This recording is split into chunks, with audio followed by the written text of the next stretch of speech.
Il avait été élu en 2011 sur Tourest grâce à la division des socialistes. L'écologiste Christophe Boulanger, vice-président sortant du conseil départemental, y retourne en binôme avec la gauche radicale. Une situation d'entre-deux, sortant d'un côté et concurrent de l'autre. J'ai toujours gardé mon autonomie de parole, de décision au Conseil général. Je la garde encore aujourd'hui.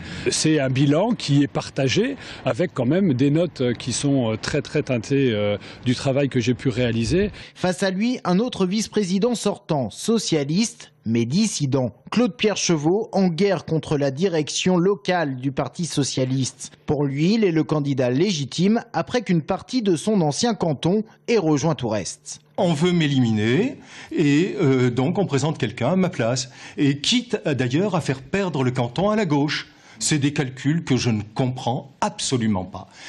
Ça me dépasse. Ces comportements florentins, c'est digne de la Convention des institutions républicaines des années 60. Bis repetita sur Tourest, aujourd'hui élargie, avec une nouvelle guerre fratricide au sein du Parti socialiste. C'est dans ce contexte que Florence Zullian, membre du binôme investi par le PS, se présente pour la première fois devant les électeurs. Cette militante d'association est le symbole de la politique de renouvellement de Michael Cortot. Ça va me permettre de m'habituer à tout, aux choses les plus difficiles.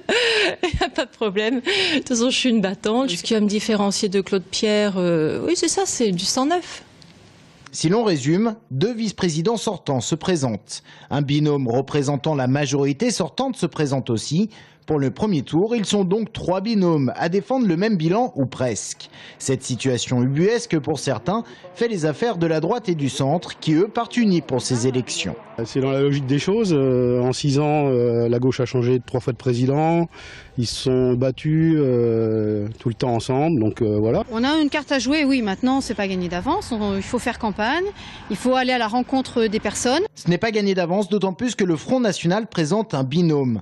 L'un de ses deux membres est un instituteur, Jean-Guy Protin, est le secrétaire départemental du collectif Racine, ce mouvement qui réunit les enseignants sympathisants du Rassemblement Bleu Marine.